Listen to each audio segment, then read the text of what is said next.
নমস্কার বন্ধুরা, আমি বাঙালি রান্নাঘরে সবাইকে স্বাগত জানাচ্ছি। আবার একটা রেসিপি আপনাদের মাঝখানে শেয়ার করতে চলেছি, সেটা হলো চিতই পিঠা। তাহলে চলুন দেখে নেওয়া যাক আজকের রেসিপি। একটা পাত্রের মধ্যে কিছুটা শুকনো আতপ চালের গুঁড়ো নিয়েছি। আর এটা কিন্তু কেনা, মানে বাজারের থেকে আনা চালের গুঁড়ো, এটা কিন্তু বাড়িতে করা না। আর আজকে কিন্তু চিতই পিঠাটা আমি কড়াইতে করে দেখাবো। দিয়ে দিচ্ছি স্বাদ মতো লবণ, দিয়ে দিচ্ছি এখানে কুড়িয়ে রাখা নারকেল। নারকেলটা আপনারা নাই ব্যবহার করতে পারেন, অনেক সময় অনেকের বাড়িতে থাকে না। আর যেহেতু কোরানো আছে আজকে বাড়িতে, সেই কারণে আমি আজকে চিতই পিঠাতে দিয়ে দিলাম নারকেল কুড়িয়ে। এখন আস্তে আস্তে উষ্ণ গরম জল দিয়ে এটা ভালোভাবে কিন্তু মেখে নেব। প্রথমে কিন্তু একবারে জল দিলে হবে না, যেরকম আমরা রুটির জন্য আটা মেখে থাকি সেরকমভাবেই কিন্তু এটা মাখতে হবে, অল্প অল্প জল দিয়ে। তারপরেই কিন্তু এটা ভালোভাবে উঠবে। নাহলে কিন্তু অনেকে আপনারা করেন যে একবারে জল দিয়ে সেটা পাতলা ব্যাটারে তৈরি করেন, তখন কিন্তু কোনোভাবে এটা উঠবে না যতই ওঠানোর চেষ্টা করেন। তো আমি ঠিক যেরকমভাবে আজকে দেখাচ্ছি এরকমভাবে অবশ্যই ট্রাই করবেন।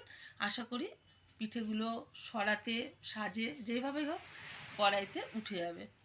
এটা অন্তত মিনিমাম 10 মিনিট এরকম হাত দিয়ে চেপে চেপে মাখতে হবে, যতক্ষণ এর মধ্যে মানে একটু আঠালো ভাব না আসে ততক্ষণ কিন্তু মেখেই চলতে হবে। আঠালো ভাব না আসলে কিন্তু পিঠে কখনোই উঠবে না। তো এরকমভাবে মেখে নিচ্ছি প্রায় 10 মিনিট ধরে। আমি মাখতে মাখতে কিন্তু পুরো এই যে চালের গুঁড়িটি আঠা টাইপের হয়ে গেছে, আঠালো ভাব চলে এসেছে। এখন আস্তে আস্তে করে আমি ব্যাটারটা পাতলা করে নেব। উষ্ণ গরম জল দিয়ে কিন্তু ব্যাটারটা সবসময় গোলাতে হবে। যেরকম আমরা সরা পিঠে ব্যাটার তৈরি করে থাকি সেরকমভাবে গুলিয়ে নিচ্ছি। ব্যাটারটা কিন্তু ভালোভাবে আমার গোলানো হয়ে গেছে। এই যে পুরো স্মুথভাবে কিন্তু গুলিয়ে নিয়েছে, কোনো দানা ভাব নেই। এখন আমি কড়াইতে এগুলি ভেজে নেব। চিতই পিঠাগুলো ভাজার জন্য ওভেনে আমি একটা ছোট সাইজের কড়াই বসিয়ে তাতে দিয়ে দিয়েছি কিছুটা পরিমাণে ঘি। একটা কাগজের মাধ্যমে দিয়ে দিলাম। এখন দিয়ে দেব এর মধ্যে 1 চামচ বাটার। যে যেরকম সাইজ করবে সেই অনুযায়ী কিন্তু ব্যাটারটা ব্যবহার করতে হবে। এটা মিডিয়াম টু লো আছে আমি করে নেব। ঢেকে দিচ্ছি 2 থেকে 3 মিনিটের জন্য। 2 মিনিট বাদে ঢাকনাটা তুলে দিচ্ছি।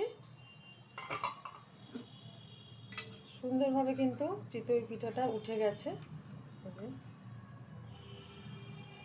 আর একটু টানালে ভালো হয়, তো ঠান্ডা হয়ে যাওয়ার পর এটা কিন্তু শক্ত হয়ে যাবে। তো প্রত্যেকটা এরকমভাবেই আমি ভেজে নেব। দেখা হবে পরের ভিডিওতে নতুন কোনো রেসিপি নিয়ে। ধন্যবাদ।